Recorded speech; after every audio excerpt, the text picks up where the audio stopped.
ये मुद्दा जिसको आज मैं आप लोगों के बीच शेयर करना चाहता हूँ मेरे दिल के बहुत करीब है। इसलिए नहीं कि मैं केवल एक ब्राह्मण हूँ, इसलिए कि एक बहुत ग्लोबल पिक्चराइजेशन दिखाई जाती है सारे चैनल्स में कि कश्मीरी पंडितों का रिहैबिलिटेशन, उनका पुनः स्थापित करना, उन्हें पुनः वैली में लाना, ये क्या है, ये हकीकत क्या है, क्या सच्चाई है, ये तमाम दौरे में मैं आप लोगों के बीच होऊंगा। मेरे देशवासियों, भाई और बहनों, आज मैं JNK में जिन लोगों के साथ हूँ, आप मेरे पीछे के इन क्वार्टर्स को देख सकते हैं।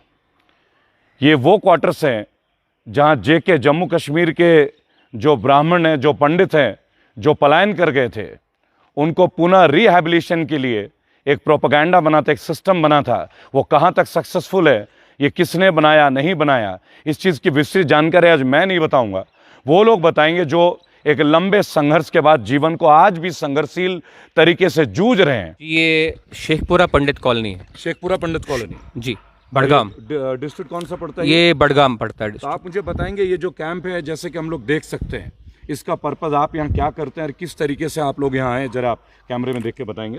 जी, वर्ष 2008 में मनमोहन सिंह जी की सरकार से एक हमको मिला था पैकेज, पीएम पैकेज। जी हाँ, प्राइम मिनिस्टर स्पेशल पैकेज। उसमें जो कश्मीरी पंडित्स थे, उससे पहले बहुत सारी कोशिशें की गई कि कश्मीरी पंडित्स को वापस लाया जाए, लेकिन कश्मीरी पंडित्स वापस ना आ पाए किसी न किसी संदेश से, किसी न किसी आपूर्ति से। बाद में एक इकोनॉमिकल पैकेज रखा गया।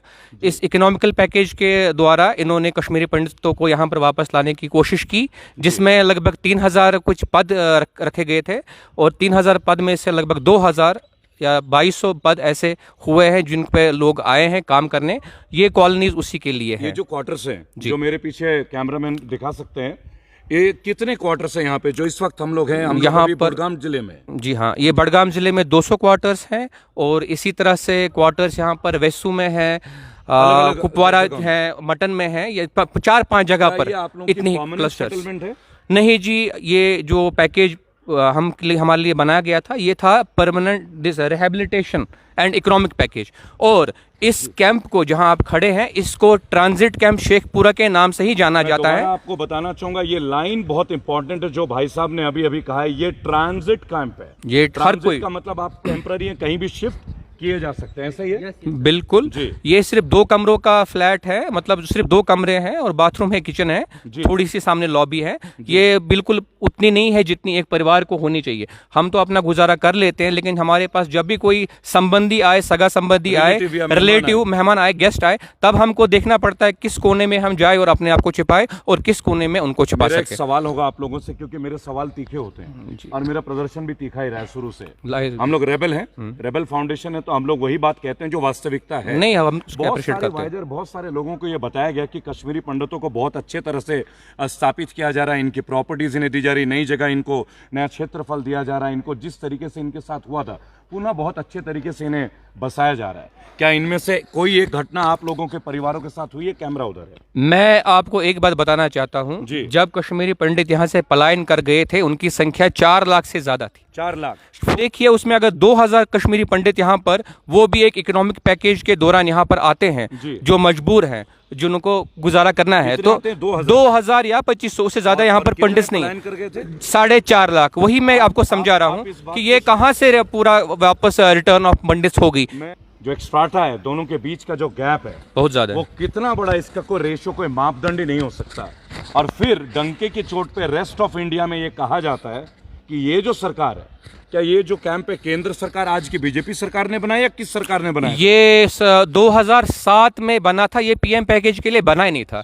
लेट मुफ्ती सईद पीडीपी के जो सीएम थे उस वक्त, उन्होंने इस वादे से, इस कोशिश से बनाया था, इस उम्मीद से बनाया था कि हम कश्मीरी पंडित्स जो भी यहाँ पर वापस रिटर्न करना चाहे, he can come along with his family. लेकिन उस 2007 के अनाउंसमेंट पे यहाँ पर और मटन में कैंप बना था। Not a single Kashmiri Pandit family camp. Mutton नाम है, मैं पहले ही बता दूंगा, मटन जगह नाम। कोई फूड कमोडिटी नहीं समझे, जो भी दर्शक सुन रहे हैं, बिकॉज रेस्ट ऑफ इंडिया में बहुत सारे लोग इस बात से वाकिफ नहीं है। सूर्य मंदिर के नाम से मटन एक विश्व प्रसिद्ध जगह है। सूर्य मंदिर वहां पर है और उसी जगह को मटन का नाम दिया गया। वो वहां पर एक ये भी नाग भी है। एक और सीधा सवाल करूंगा, 5 अगस्त 2019 जब 370 को अपलिफ्ट हुआ है और आज ये 14वां महीना है, 14th मंथ रनिंग है फिलहाल, क्या आर्टिकल 370 अपलिफ्टमेंट के बाद आप लोगों के जीवन में वैश्विक तौर पे, सामाजिक तौर पे या आर्थिक तौर पे जम्मू कश्मीर के जो 4.5 लाख पंडित परिवार जो पलायन करे हैं, क्या उनके बाद कोई डिक्लेरेशन आप लोगों के लिए आया है? वास्तविकता में कुछ आया है इस 14 महीने? वास्तविकता में ऑन द ग्राउंड कुछ ऐसा नहीं हुआ है जिससे हमको कॉन्फिडेंस मिले कि हमारी कम्युनिटी वापस आ रही है। दोबारा सुनिएगा, 70-80% जब तक पंडित यहाँ पर नहीं आता तब तक इसको वापसी नहीं कह सकते। मैं केवल एक बात बोलूंगा, इस स्टेटमेंट को आप दोबारा सुने कि ऑन कंक्रीट एक भी ऐसा काम नहीं हुआ है जिससे लोगों को ये फेथ आए। ऑलमोस्ट 3 जनरेशन हो चुके हैं। 97% कश्मीरी पंडित कश्मीर से बाहर हैं, उसमें से बहुत सारे लोग आना चाहते हैं, लेकिन यहाँ पर इस प्रशासन के द्वारा ऐसी स्थिति नहीं बनाई गई है जिससे वो आ सके, जिससे उनमें एक विश्वास जाग सके और उस कदम की ओर वो आगे बढ़ सके। हम चाहते हैं हम यहाँ पर आए और वो दिन अच्छा होगा जिस दिन लगभग हर जगह से, हर गली में से एक पंडित बाहर निकल के जैसे अपने मुसलमान भाइयों के साथ रहता था वैसे रहे। लेकिन प्रशासन, यहाँ पर मुसलमान भाइयों की कोई गलती नहीं है, न किसी की गलती है, गलती कम्युनिटी पॉलिसी फ्रेमवर्क में है। ये स्टेटमेंट बहुत अच्छा है। इन्होंने बोला यहाँ मुसलमान भाइयों की कोई प्रॉब्लम नहीं है, हम 10 साल से रह रहे हैं, वो इतने सालों कोई प्रॉब्लम नहीं है, लेकिन एडमिनिस्ट्रेशन में कोई ऐसी पॉलिसी नहीं है। अब तो सेंट्रल, बिकॉज अब राष्ट्रपति शासन है 14 महीने, बिल्कुल बिल्कुल, स्टेट गवर्नमेंट्स को भी नहीं ब्लेम कर, यूटी है, यूनियन टेरिटरी है। और यूनियन टेरिटरी बनने के बाद भी और 2014 से जो एक शासन आया था, उनके मैनिफेस्टो में मुख्य तौर पे जेएनके कश्मीरी पंडितों का डिक्लेरेशन था। लेकिन हम जब भी बात करते हैं, राम जन्मभूमि की बात करते हैं, अब नवरात्र हैं, मैं एक हिंदू हूँ, हिंदुत्व का पाठ मुझे किसी भगवादारी से सीखने की जरूरत नहीं। पहली बात, हम पैदाइशी हैं। लेकिन मंदिर की बात आप करते हैं, मंदिर में 4.5 लाख परिवार तो नहीं रह सकते ना। उन 4.5 लाख परिवारों का जो कष्ट है, उनका जो हक है, आज आप 6.5 साल से ऊपर हो चुके हैं केंद्र की प्रशासन में और अब राष्ट्रपति शासन है। इसके लंबे दौर के बावजूद हमारा एक छोटा सा प्रश्न है कि इनके लिए, यानी कि कश्मीरी पंडितों के जो विस्थापन हुआ है, जिस तरीके से भी गए, बुरे दौर से गुजरे हैं, फाइनेंशियल क्राइसिस से गुजरे हैं, सामाजिक रिलेशन के अपवाद से गुजरे हैं, आज लोग अपने ही जमीन से दूर हैं, अपने ही आसमान से दूर हैं, उनके लिए आपने कोई फॉरम में कोई डॉक्यूमेंटेड प्रोजेक्ट आप लोगों को दिया है? उन्होंने आज तक कोई कॉम्प्रहेंसिव ऐसा कुछ नहीं है, सिर्फ दिखाने की पूर्ति के लिए कि कश्मीरी पंडित वापस लौटा है। कुछ हजार नौकरियां देने से कश्मीरी पंडित यहाँ पर नहीं बोला जैसा यहाँ पर आ गया। यहाँ पर मैं 2000 नौकरियां कुल दी है। और मतलब परिवार गए टोटल, फिर से मैं रिपीट कर 4 लाख लोग थे जब यहाँ से पलायन हुआ था। अभी भी हमारा 95-96% strata of population that is living outside the valley, that is still living as migrants in our own country. We are in displaced migrants. देखिए क्या कष्ट है। हम भी माइग्रेंट्स ये बोल रहे कि हम लोग डिस्प्लेस्ड माइग्रेंट्स है within the country, in our own country, refugees. जैसे कोरोना काल में आपने मजदूरों को प्रवासी मजदूर बोल दिया, जबकि प्रवासी शब्द उन पक्षियों के लिए यूज होता था जो दूसरे देश से आते थे पानी पीने के लिए, जहां उनके देश में पानी, प्रवासी, दैट आर माइग्रेटरी वर्ड्स। और यहाँ यही लोग जो इस देश के हैं, जन्मभूमि जिनके यही है, कर्मभूमि जिनके यही है, आज वो माइग्रेंट्स की तरह जीवन जीने को निर्भर है। लिटरली निर्भर। मैं चाहूंगा कि आप स्टैंड को उठा के एक बार पूरे कॉलोनी को दिखा दें। हम माइग्रेंट कंप्लीट है यहाँ पे।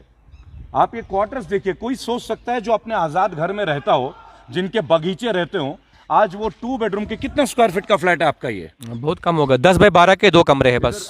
देखिए 10 फुट बाय 12 फुट के 2 कमरे। ऑन रिकॉर्ड इस चीज को लें, 10 बाई 12 फीट, 10 बाई 12 फुट के 2 कमरे और थोड़ी सी बागे लॉबी है। जिस जम्मू कश्मीर की एक सभ्यता रही, जहाँ कालीन बिछते हैं, जहाँ की मेहमान नवाजी कल्चर में, ब्लड में, जो लोग खुले बगीचे में, आंगन में रहते थे, आज वो 10 बाई 12 के कमरे में इतने सालों से, वो भी केवल 2 से 2,500 परिवार। किसी पुश्तैनी, किसी पंडित की पुश्तैनी कोई संपत्ति नहीं रही है यहाँ पर, या तो जल गई या तो डिस्ट्रेस सेल में हमने उसको निकाल दिया। इधर आके बोल रहे हैं आप, उधर से ना बोले, इधर आ जाइए। तो ये आपका मंच है, कोई ये हमारा बाग अभी खिला नहीं है, हम यहाँ पर खुशी से रहना चाहते हैं। और हम जो 2010 की पैकेज के एम्प्लॉयज हैं, हमारा भी इनको आभार मानना चाहिए कि तब जब यहाँ पर कोई एक पंडित आना नहीं चाहता था, हमने सब छोड़ के घर वालों से, रिश्तेदारों से लड़ाई करके हम यहाँ आना चाहते थे, क्योंकि हम उस वक्त जवान थे, नया खून था। हमने कहा नहीं, पंडित वहाँ पर कश्मीर में होना चाहिए। ये सती सर है, ये देवताओं की भूमि है, ऋषियों की भूमि है। अगर पंडित यहाँ नहीं है तो यहाँ पूरा कल्चर कंप्लीट कभी हो ही नहीं सकता है। मेरा पिछले 4 दिन के दौरे में मैं जहाँ भी गया, मैं हजरत बल गया, यूनिवर्सिटी कैंपस के, आप लोग मेरे वीडियो में देख सकते हैं। कल मैं सलमान सागर से मिला, उमर अब्दुल्ला जी से भी मैं मिल रहा हूँ और महबूबा मुफ्ती से भी मैं मिलूंगा। इस दौरे में मैं सभी को कंप्लीट करना, पर मेरा एक सीधा क्वेश्चन है, माननीय राष्ट्रपति महोदय, सविनय निवेदन करूंगा, आज आपका शासन है, आज राष्ट्रपति शासन है।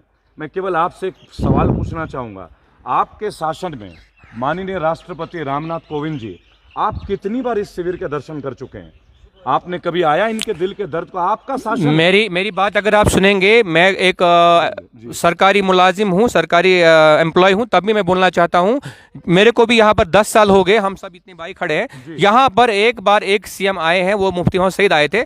उसके बाद प्रशासन से, रिपीट करूंगा, प्रशासन की ओर से यहाँ आज तक कोई नहीं आया है, नोबडी, ना रिलीफ कमिश्नर, ना कोई सेक्रेटरी, ना कुछ। ये एक पिछड़े हुए लोग हैं, पिछड़ी हुई जाति है, बस रखा है कागजों में, और बाकी कोई किसी को हमारी ये ना चिंता है। रिपेयर वर्क स्टार्ट हुआ, पिछले 10 साल से रिपेयर वर्क स्टार्ट हुआ है जी, जिसमें एडमिनिस्ट्रेशन जी, जो रिलीफ एंड रिहेबिलिटेशन कमिश्नर जो है उसके अंडर रिपेयरमेंट ऑफ वॉशरूम और किचन का एक प्लान था जो पिछले 10 साल से चल रहा है। बट उसमें अनफॉर्चुनेटली एक सेटबैक है कि वहाँ रिपेयरमेंट पिक एंड चूज पे हो रहा है।